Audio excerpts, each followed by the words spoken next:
প্ৰয়াত নিবাৰণ দাস ফৰনত সীমিত ওভাৰ মাৰুতি বল প্ৰতিযোগিতাৰ যিখন খেল আজি উদ্বোধন হৈছে। তো মোক উদ্বোধক হিচাপে মাতিছিলে। মই সঁচাকৈ সুখী। আজি উদ্বোধক মানে নাগজুলি ক্ৰিকেট সন্থাৰ সকলো সভাপতি সম্পাদক লগতে বিষয়ববীয়াসকলক মই ধন্যবাদ জনাইছোঁ।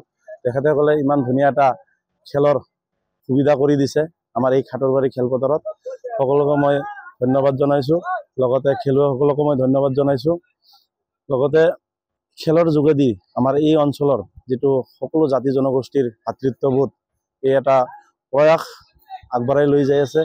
আৰু আমাৰ এই তামুলপুৰ জিলাৰ নাগৰজুলি অঞ্চলৰ যিটো অঞ্চল, এই অঞ্চলৰ সকলো ল'ৰা ছোৱালীক আগবঢ়াই নিয়াৰ যিটো প্ৰয়াস, মানে আজি আমাৰ এই অঞ্চলক যাতে আগবঢ়াই লৈ যাব পৰা যায়, এই অঞ্চলক যাতে অসমৰ বুকুত চিনি পায়, এই অঞ্চলৰ ল'ৰা ছোৱালী যাতে অসমৰ হৈ খেলিব পাৰে, অসমৰ বা ভাৰতৰ হৈ খেলিব পাৰে, আমাৰ দেশৰ হৈ খেলিব পাৰে, দেশৰ হৈ সুনাম কঢ়িয়াই আনিব পাৰে, তাৰে এটা যি প্ৰয়াস কৰিছে সকলোকে মই ধন্যবাদ জনাইছোঁ। খেলৰ যোগেদি আমাৰ বহুত এই প্ৰতিভাৱান যাৰ মানে প্ৰতিভা আমাৰ এই অঞ্চলৰ ল'ৰা ছোৱালীৰ প্ৰতিভাখিনি ওলাই আহিব আৰু এই এক সুন্দৰ প্ৰয়াস আৰু সকলোকে মই ধন্যবাদ জনাইছোঁ।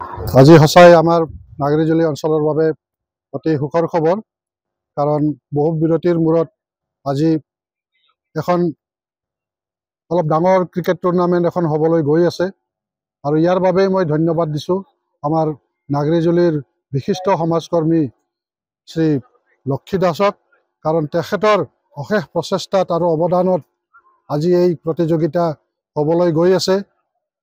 আৰু এই প্ৰতিযোগিতাৰ একমাত্ৰ উদ্দেশ্যই হ'ল আমাৰ গাঁও অঞ্চলত লুকাই থকা যিবিলাক প্ৰতিভা, এই প্ৰতিভাবিলাকক যাতে আমি বাহিৰলৈ ওলাই আনিব পাৰোঁ আৰু তেখেতসকলৰ প্ৰতিভা যাতে বিকাশ কৰিব পাৰে আৰু তাৰ যোগেদি আমাৰ অঞ্চলৰ সুনাম অৰ্জন যাতে কৰিব পাৰে।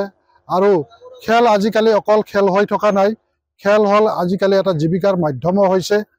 গতিকে খেলক প্ৰফেশ্যন হিচাপে ল'ব পাৰি, কাৰণ যদি আজি প্ৰতিভা থাকে, প্ৰতিভা কেতিয়াও লুকাই নাথাকে। আজি যিহেতু মিডিয়াৰ যুগ আৰু ছ'চিয়েল মিডিয়াৰ যুগ, গতিকে কিবা প্ৰতিভা যদি থাকে সেই প্ৰতিভা বাহিৰত প্ৰকাশ হ'বই। গতিকে এই প্ৰতিভাবিলাকক আমি বাহিৰলৈ ওলাই অনাৰ কাৰণেই এই প্ৰতিযোগিতাখন অনুষ্ঠিত কৰা হৈছে। আৰু এই প্ৰতিযোগিতাত সৰ্বমুঠ 16টা দলে যোগদান কৰিছে। আৰু এই প্ৰতিযোগিতাখন অনুষ্ঠিত কৰা হৈছে আমাৰ লক্ষী দাসৰ পিতৃ প্ৰয়াত নিবাৰণ দাসৰ সোঁৱৰণিত।